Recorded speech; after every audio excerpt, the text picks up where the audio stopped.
Welcome back to my channel. যারা প্রথম আমাকে দেখছো তাদেরকে বলে রাখি, আমার এই চ্যানেলে এভরিডে ব্লগিং ভিডিও কিন্তু তোমরা পেয়েই থাকো, আর মাঝে মাঝে অর্গানাইজেশন ভিডিও এবং এরকম প্রোডাক্ট রিভিউ কিন্তু পাওয়া যায়। তো আমি এই বাড়িতে আসার পরই যত রকম অ্যাপ্লায়েন্সেস কিনেছি, প্রত্যেকটা অ্যাপ্লায়েন্সের কিন্তু এক এক করে রিভিউ ভিডিও তোমাদের সাথে শেয়ার করছি। আর হ্যাঁ, এটা কিন্তু কোনো প্রমোশন ভিডিও নয়, প্রত্যেকটা অ্যাপ্লায়েন্সেস কিন্তু আমি নিজের পয়সায় কিনেছি, সেই জন্য প্রোডাক্টটা সম্বন্ধে খারাপ এবং ভালো বলতে আমার কোনো দ্বিধাবোধ নেই। আমি কিন্তু প্রত্যেকটা প্রোডাক্ট আগে নিজে ইউজ করেছি, তারপরেই আমি তোমাদের সাথে রিভিউ ভিডিও শেয়ার করেছি। সুতরাং যদি কোনো প্রোডাক্টের একটা প্রবলেম থেকে থাকে, সেটাও কিন্তু আমি তোমাদের সাথে শেয়ার করেছি। তোমরা কিন্তু ভিডিওগুলো চেক করে নিতে পারো, আমার চ্যানেলে প্লে লিস্টে গেলেই কিন্তু দেখতে পাবে রিভিউ ভিডিওগুলো। তো চলো আজকে তোমাদের সাথে আমি শেয়ার করি আমার ওয়াশিং মেশিনের review video.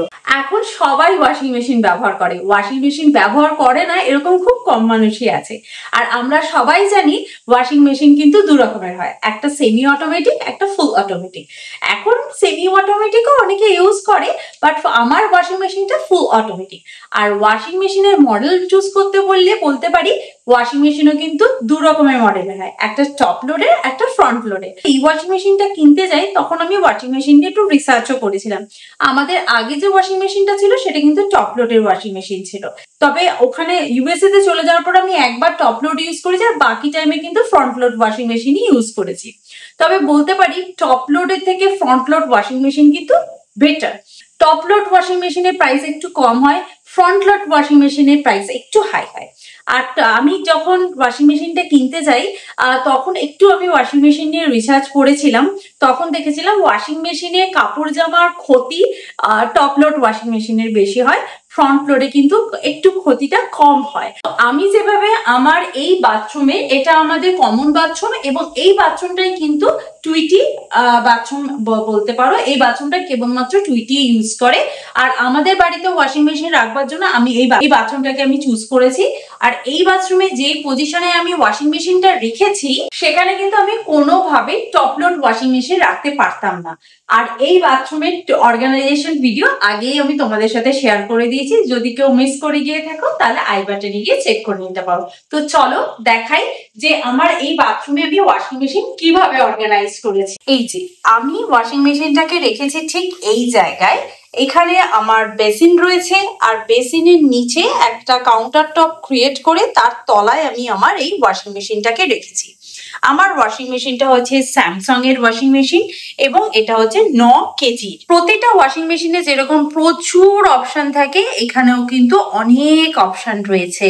Quick wash, daily wash, woollen, bedding, এরকম অনেক রকম। আলাদা করেও আমি কিন্তু রিন্স করতে পারি, স্পিন করতে পারি, অনেক অপশন রয়েছে। আর এখানে তো সমস্ত ডিজিটাল গুলো দেখতেই পাচ্ছ, যে অপশনে আমি ওয়াশিং মেশিনটা চালাবো সেই অপশন গুলোই কিন্তু এখানে সিলেক্ট হয়ে যায়। আর এটাতে পাওয়ার বাটন আর এটা হচ্ছে প্লে বাটন। খুব সুন্দরভাবে, এটার মধ্যে কোনো হচপচ ব্যাপার নেই, টেম্পারেচারও খুব সুন্দরভাবে দেখা যায়। এবং আমি যদি মনে করি আজকের ওয়াশিং মেশিনটা চালানোর সময় যে আমি কোনো রকম হট ওয়াটার ইউজ করব না, তাহলে কিন্তু আমি হট ওয়াটার অপশনটাও কিন্তু অফ করে দিতে পারি। এই হচ্ছে আমার ওয়াশিং মেশিন, আর ওয়াশিং মেশিনের নিচে এই অপশনটা দিয়েই কিন্তু আমরা ওয়াশিং মেশিনকে ক্লিন করতে পারি। এইটা ভীষণ হার্ড, সহজে কিন্তু খুলে যায় না যে পুশ করলাম খুলে গেল, এরকম কোনো ব্যাপার না। যত রকম উলেন গুলো হয় সব এইখানে কিন্তু জমা হয়, মোটামুটি মাসে একবার দুবার খুলে এটাকে কিন্তু ক্লিন করে নেওয়া যায়। তো চলো, এটা যেহেতু ফ্রন্ট লোড ওয়াশিং মেশিন, তো এখান থেকেই খুলতে হয় অবভিয়াসলি।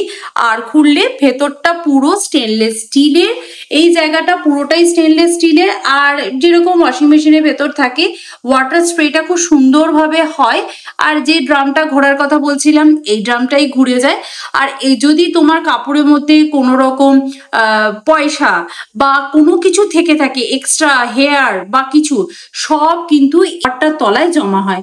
এবং আমি কিন্তু এই রাবারটা ওই জন্য মাঝে মাঝে ক্লিন করি, এবং দেখি জামা কাপড়ে যদি কোনো চুল টুল লেগে থাকে, সমস্ত চুল কিন্তু এইখানটা করে ঠিক জমা হয়ে যায়, কারণ এইখান দিয়ে কিন্তু জল বেরোনোর জায়গা আছে। দেখতেই পাচ্ছ পুরোটা ওয়াশিং মেশিনটা পুরো 9 কেজির ওয়াশিং মেশিন। অনেকটা স্পেস আছে, মানে আরামসে 3টে বেড কভার কিন্তু কাচা যায়। একটা কমফোর্টার দিয়ে 2টো বেড কভার খুব সুন্দরভাবে কিন্তু কাচা যায়, যেহেতু এখানে একটা বেডিং অপশনও রয়েছে। আর বেডিং অপশনে দিয়ে 1 ঘন্টা 40 মিনিট মতো সময় নেয়, কেচে শুকিয়ে বের করে দেয়। নর্মাল ওয়াশিং মেশিনের মতনই এখানে কিন্তু ডিটারজেন্টের জায়গা রয়েছে। এখানে ডিটারজেন্ট, এখানে সফটনার, আর এখানে যদি তুমি অন্য কিছু দিতে চাও তো সেটাও কিন্তু দিয়ে রাখতে পারো। আর এই ওয়াশিং মেশিন কিন্তু এভরি ডে ইউজ হয়, এভরি ডে। এটা স্যামসাং এর ওয়াশিং মেশিন, দেখতেই পাচ্ছ বেশ বড় সড়ো স্যামসাং এর ওয়াশিং মেশিন। 9 কেজির ওয়াশিং মেশিন, সাইজটা বেশ বড় সড়ো আছে। আর যেহেতু এটা 5 স্টারের প্রোডাক্ট, সেই জন্য ইলেকট্রিসিটিও কিন্তু খুব সুন্দরভাবে সেভও করে। আমি কিন্তু অনেককেই বলতে শুনেছি যে ওয়াশিং মেশিনের ভেতর লিকুইড ছাড়া নাকি কাপড় কাচা যায় না। অনেকে বলে যে পাউডার দিয়ে কাচলে নাকি জামা কাপড়ের স্টেন থেকে যায়।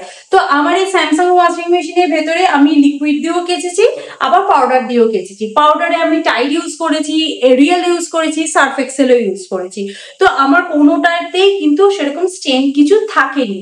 আর আমি রিসেন্টলি লাস্ট 6 মান্থস ধরে আমি লিকুইড সোপই ইউজ করছি, কারণ লিকুইডটা অনেক বেশি কনভিনিয়েন্ট বলতে পারো। আর সেই জন্য আমি লিকুইড সোপই ইউজ করি। আর যেগুলো সাদা জামা কাপড়, সেই সাদা জামা কাপড় কাচার জন্য আমি রিন লিকুইডটা ইউজ করি। আর লাস্ট 3-4 মান্থস ধরে আমি সার্ফ এক্সেলটা ইউজ করছি। সার্ফ এক্সেলে কিন্তু যা সাদা জামা কাপড় বা জামা কাপড়ে কোনো স্টেন থাকলে খুব সুন্দরভাবে কিন্তু ক্লিন হয়ে যায়। আমি সার্ফ এক্সেলের এটা ইউজ করি। আর রেগুলার জামা কাপড়, বেড কভার, পর্দা, মানে এরকম কিছু কাচার জন্য আমি সবসময় ইউজ করে থাকি বিকোর এই ন্যাচারাল লিকুইড সোপটা। এটা একটা 5 লিটারের জার। আমি এটা এই বিকো কোম্পানিটার প্রথমে ডিশ সোপটা ইউজ করেছিলাম। ইটস টু গুড, স্মেলটাও খুব সুন্দর। এবং যদি তুমি বাসন মাজো, তোমার হাতে কোনো রকম প্রবলেম হবে না, হাতটা মসৃণ থাকবে, কোনো রকম ক্ষতি হবে না। সেই জন্য আমি ফার্স্ট ডিশ সোপটা ইউজ করে আমার ভীষণ ভালো লেগেছে। তারপরে আমি ওয়াশিং মেশিনে কাপড় কাচার জন্য আমি এটা ইউজ করেছি। এটা শুধু ওয়াশিং মেশিনে, বাইরে যদি হাতে কিছু কেচে নিতে হয় তখন আমি কিন্তু এই লিকুইড সোপটা ইউজ করি। আমার ভীষণ ভালো লাগে। আর রংটা এর এত সুন্দর, আমি তোমাকে দেখাচ্ছি। আর এর স্মেলটাও কিন্তু ভীষণ ভালো। সমস্ত রকম জামা কাপড় কিন্তু এটা দিয়ে কাচা যায়, দেখতেই পাচ্ছ। এটা পুরো 5 লিটারের জার। আর কোম্পানিটা খুব ভালো লেগেছে আমার, বেশ ভালো লেগেছে। তবে হ্যাঁ, প্রচন্ড জেদি দাগ, মানে টুইটি ধরো স্কুলের যে ড্রেসগুলো থাকে, পেনের দাগ, এরকম টাইপের দাগ তোলবার জন্য তখন আমি সার্ফ এক্সেলটা ইউজ করি। সার্ফ এক্সেলে ভিজিয়ে রেখে জামার দাগটা তুলে নেওয়ার পরে ওয়াশিং মেশিনে আমি এটা দিয়ে চালিয়ে দিই। এই সোপের জারটা দেখতেই পাচ্ছ 5 লিটারের জার। এখন মোটামুটি 3 লিটার মতো আছে, 2 লিটার শেষ হয়ে গেছে। আমি এরকম একটা পাম্প পটালি বের করে নিই। রংটা দেখছো যতটা সুন্দর, স্মেলটা ততটাই সুন্দর। আর এইটার একটা প্লাস পয়েন্ট হচ্ছে এটা বেশ ঘন, আর ঘন বলে কিন্তু অল্পতেই বেশ ভালো কাজ হয়।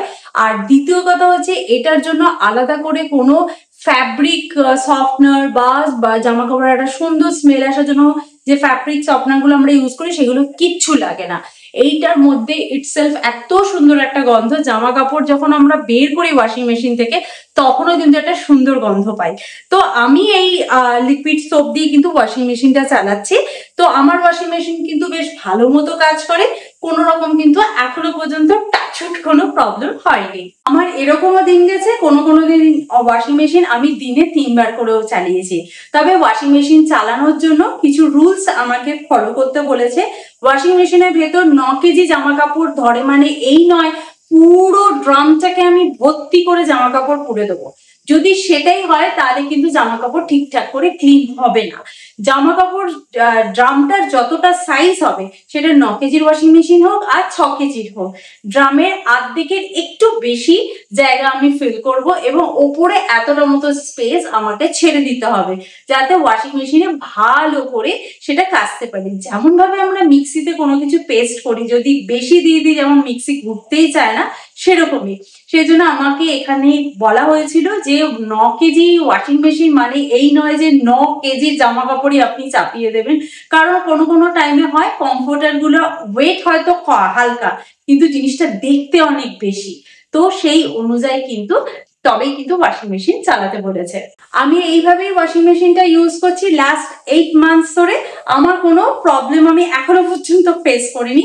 তোমরা যদি এই প্রোডাক্টটাকেও পারচেস করতে চাও তো আমি ডেসক্রিপশন বক্সে এই প্রোডাক্টের লিঙ্কটা দিয়ে দেবো, তোমরা সেখান থেকে পারচেস করে নিতে পারো। প্রোডাক্টের প্রাইস কিন্তু সবসময় আপ অ্যান্ড ডাউন হতেই থাকে, তো আমি এই প্রোডাক্টের লিঙ্ক ডেসক্রিপশন বক্সে দিয়ে দিলাম, যদি কেউ পারচেস করতে চাও তো অবশ্যই সেখান থেকে পারচেস করে নিতে পারো। তো যাই হোক, এই ভিডিওটা একটা অনেস্ট রিভিউ ভিডিও ছিল। এখনো পর্যন্ত এই প্রোডাক্টের আমি কোনো খুঁত পাইনি, আমার এই জন্য ওয়াশিং মেশিনটা ভীষণ প্রিয়। তো চলো আজকে ভিডিওটা তাহলে এখানেই এন্ড করছি, দেখা করবো নেক্সট ভিডিওতে। তোমরা আগামী কি ভিডিও দেখতে চাও সেটাও কিন্তু কমেন্ট করে আমাকে জানাতে পারো। তো bye bye, see you in next video, by.